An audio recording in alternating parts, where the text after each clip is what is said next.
इस फिल्म का नाम छोटा है, लेकिन उसका बोझ बहुत भारी है। 731। यह सिर्फ एक फिल्म नहीं, बल्कि इतिहास का वह हिस्सा है जिसे भुलाया नहीं जाना चाहिए। निर्देशक झाओ लिनशान ने भारी दबाव झेलते हुए कई वर्षों की मेहनत से इस खून से सनी सच्चाई को बड़े पर्दे पर उतारा। शूटिंग के दौरान कलाकारों ने वास्तविकता दिखाने के लिए अत्यधिक शारीरिक और मानसिक पीड़ा सही।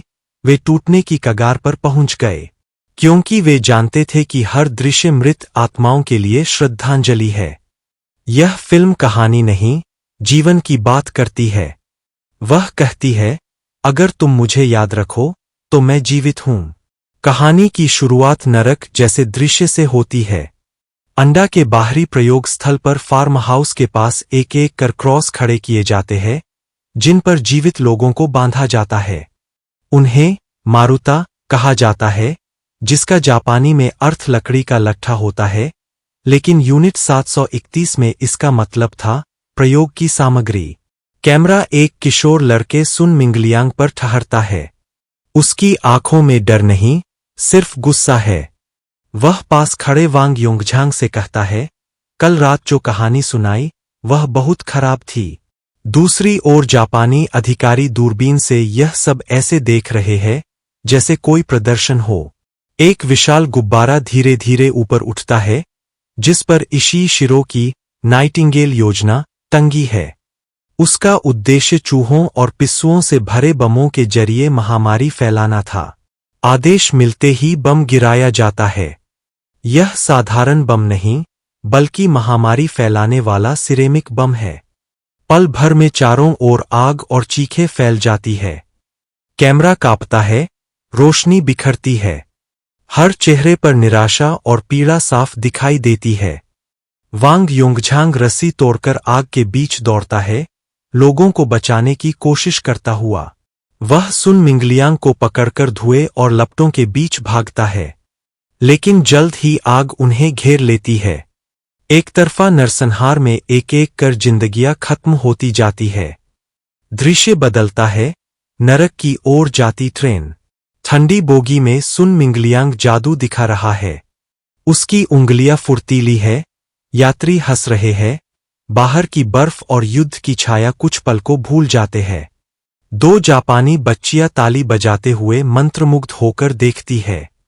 पर यह खुशी गहरे अंधेरे की शुरुआत थी। स्टेशन पहुंचते ही सबको बंदूक की नोक पर खड़ा किया जाता है। पुरुष बाएं, महिलाएं और बच्चे दाएं। लोगों को खुले मैदान में ले जाकर कपड़े उतरवाए जाते हैं और एक बड़े पानी के टैंक में धकेला जाता है। तेज पानी की बौछारें उन्हें गिरा देती है। पानी के भीतर लोग बेबस होकर बहते हैं, अपमान और डर से भरे हुए। एक रूसी कैदी चिल्लाता है, अगर तुम बच निकले, मेरा नाम याद रखना और मेरे देश को बताना। दूसरा कहता है, मरने वाले नाम से क्या होगा? तभी गोली चलती है और वह रूसी गिर पड़ता है। एक महिला अधिकारी आदेश देती है कि सब हाथ सिर पर रखकर बाहर आए। उन्हें एक गोल इमारत जैसे कारागार में ले जाया जाता है। हर कैदी को एक नंबर दिया जाता है। दीवार पर लिखा है, सम्राट की कृपा, भोजन अनमोल, स्वास्थ्य के बदले स्वतंत्रता। यह सब एक क्रूर व्यंग्य है। वांग योंगझांग पेट भरने के लिए खुद को देशभक्त बताता है, लेकिन पकड़ लिया जाता है और बुरी तरह यातना दी जाती है। गर्म लोहे और तरह तरह की यातनाएं उस पर आजमाई जाती है। उसकी भाषा ज्ञान के कारण उसे जिंदा रखा जाता है और भोजन बांटने का काम दिया जाता है। उसका नया नंबर है 1007। वह ट्रॉली धकेलते हुए हर कोठरी तक जाता है। उसकी आंखों में जीवन और सम्मान के बीच संघर्ष झलकता है। दू छुनशान उसे गद्दार कहता है। वांग कहता है कि असली वांग जियांग ही सबको बचा सकता है, उसे ढूंढना होगा। गर्भवती सुन सुसियन दीवार पर निशान लगाकर प्रसव की तारीख गिनती है।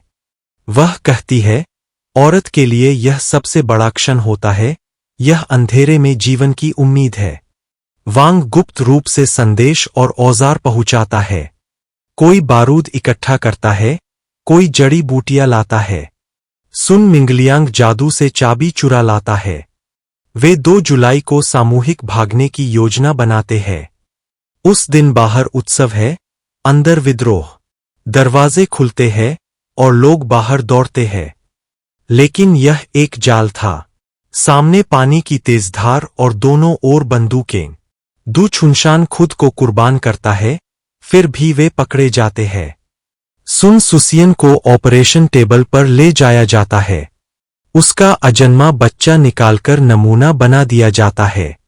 शीशियों में भरे भ्रूण, हर एक कभी जिंदा था।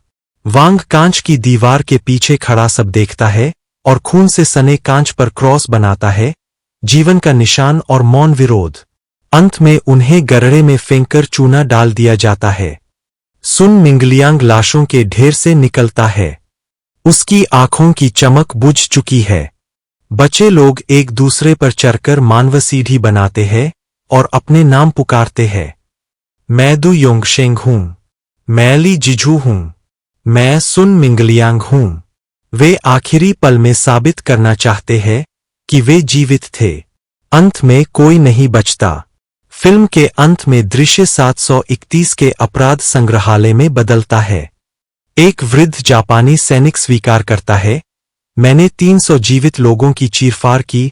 उसकी आवाज कांपती है, लेकिन क्या पछतावा इतिहास का अपराध मिटा सकता है? दीवार पर नाम उभरते हैं। वे अब नंबर नहीं, बल्कि कभी जीवित इंसान थे। अंतिम पंक्तियां कहती है, आगे बढ़ो, पीछे मत देखो, हम चीनी है। साथियों, आगे बढ़ो। बाहर रोशनी है, जीवन है, शांति है।